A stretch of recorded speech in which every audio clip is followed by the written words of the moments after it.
When we talk about Eero Saarinen, it's easy to just picture these incredible sweeping curves of concrete and steel, the Gateway Arch, the TWA Flight Center. But what if I told you he wasn't really an architect at all? What if he was actually an engineer of possibility? Today, we're going to deconstruct the Saarinen Code. We're going to look past the buildings and right into the operating system that let this one guy totally reshape the future. And we're going to see how that same exact code can be a blueprint for our own biggest challenges. Okay, let's dive right in. Here's our game plan. First, we'll get a feel for the super rigid world Saarinen was fighting against. Then we'll see how he forged his signature weapon, the curve. We're going to break down his two masterpieces, the Gateway Arch and the TWA Terminal, then shrink that logic all the way down to a simple chair. And finally, we'll figure out how we can apply that same code ourselves. This is really the story of how one man built a new future, and it all started by just shattering the rules. So to really get Saarinen, you have to picture the world he was walking into. We're talking post-war America. And the whole country was buzzing with this obsession for efficiency, for safety, for everything being predictable. In architecture, well, that wasn't just a trend, it was basically law. The whole industry had spent decades turning the idea of progress into a square commodity. The mission was simple: build functional boxes and build them fast and cheap.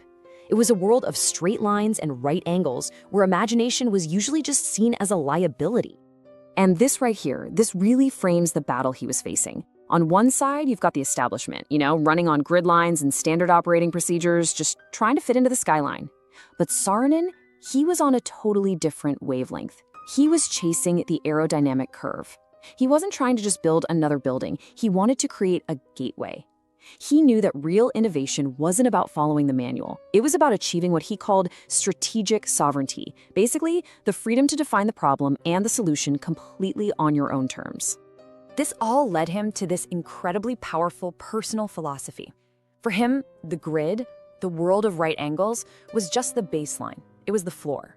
But the potential, the future, the place you wanted to go, that was the ceiling, and that was the domain of the curve. He rejected what he called the right angle script, not because he was some kind of rebel, but because he had this deep, calculated understanding that a straight line just isn't the most honest or efficient path for people or for their dreams. So you have to ask, where did this conviction even come from? I mean, how did one guy get the confidence to go up against an entire industry? Well, to get that, you have to look at his background, which wasn't just some footnote in his career, it was the entire foundation. Most people saw his training as a sculptor in Paris or his childhood at the Cranbrook Academy of Art, where his super famous father, Eero Saarinen, was a big deal, as just kind of interesting trivia. But for Eero, this was his secret weapon. See, when you spend years with your hands in clay, you learn to think about form and stress in a way that you just can't get from a textbook.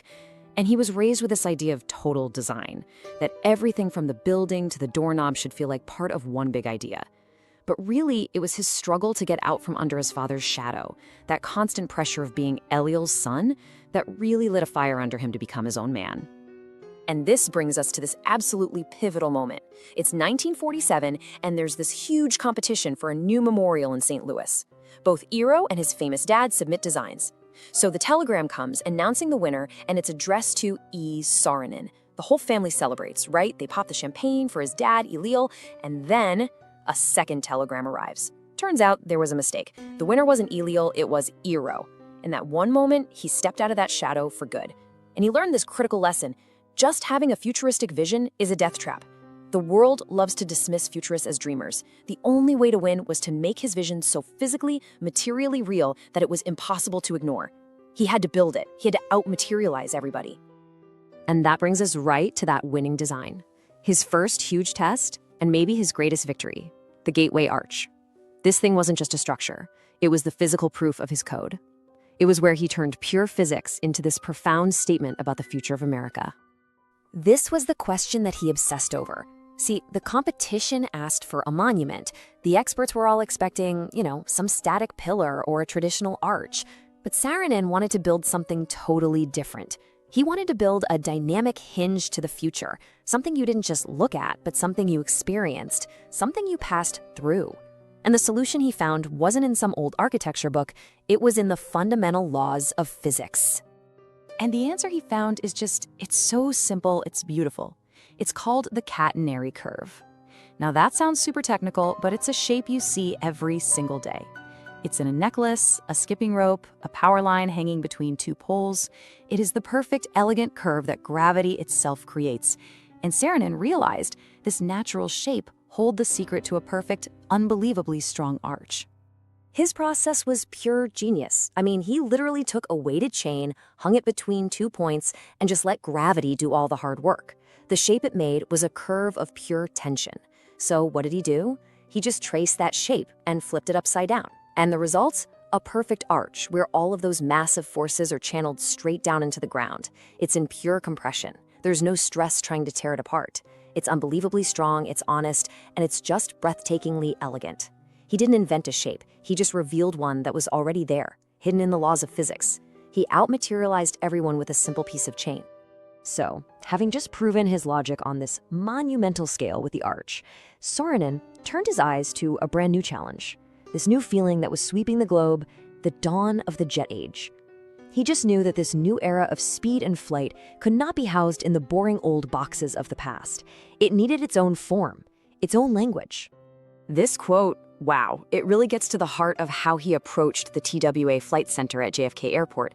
He didn't see an airport as just a bus station for planes. For him, it was a place of incredible human transition. It was the threshold between the earth and the sky. He believed the building itself should actually capture that feeling of lift, of ascent, of flight. He was trying to map an emotion into a physical thing. So how in the world do you do that? Well, his weapon was a process we can call concrete shell oscillation. He became an absolute master of concrete, not as this heavy, clunky block, but as a liquid that could be sculpted. He pushed the engineering to its absolute breaking point, just experimenting with molds and reinforcements to find that exact moment where liquid concrete could harden into these thin, soaring, aerodynamic shells that just seemed to defy gravity. I mean, this was something the standard brick and steel guys couldn't even begin to wrap their heads around. Okay, think about it this way. The entire construction industry back then was basically built around one tool set and one mindset. It was a hammer, right? Designed for right angles, for group fours, for just stacking blocks on top of each other. But the feeling he was trying to build, the very essence of the jet age, that was a ghost. It was fluid, it was ethereal, it was weightless. And you can't build a ghost with a hammer. You need a whole new approach. And that's what he provided with the TWA Flight Center. He created a building that honestly looks like it's about to take off. He gave a physical form to a feeling. Now, what really makes Saarinen's code so powerful is that it's scalable. This logic wasn't just for these massive once-in-a-lifetime projects. No, he turned his philosophy of flow and clarity into a system that could solve problems at any size, from a giant international airport right down to the chair you're sitting in. This slide just shows that perfectly.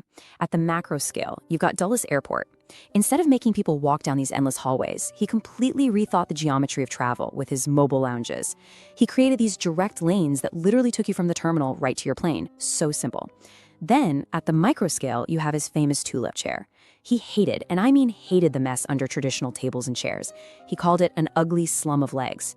So his solution was to create a single uniform form, the pedestal, that just cleared away all that clutter and created this incredible sense of visual peace and flow.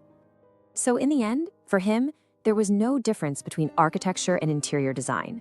It was all one unified experience.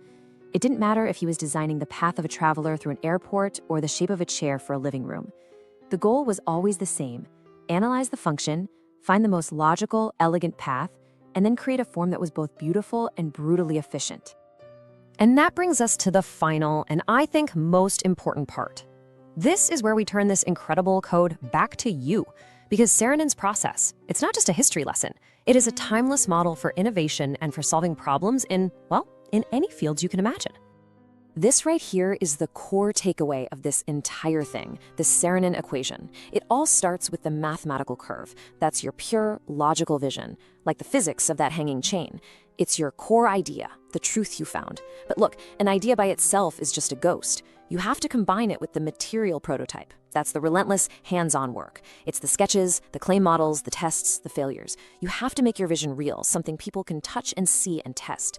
And when you combine that pure logic with that tangible proof, the result is a sovereign future. You create something new that can't be argued with because it just works. What Saarinen proved is that the ordinary, the world of functional boxes and standard operating procedures, it's actually incredibly fragile. Its only defense is trying to convince you that it's the only way. But he showed us that a powerful vision, when it's backed by rigorous, undeniable logic, is the only antidote. Your vision isn't just a daydream, it is a code. And that code, when you execute on it, is the key to your own unique greatness. So we'll leave you with this final thought. What is your scale model? What's that one project, that one task, that one part of your life where you've just been accepting the grid, following the routine, living on the floor? What would happen if you just stopped accepting it? Go find your hanging chain, discover its logic, and start building your own arch.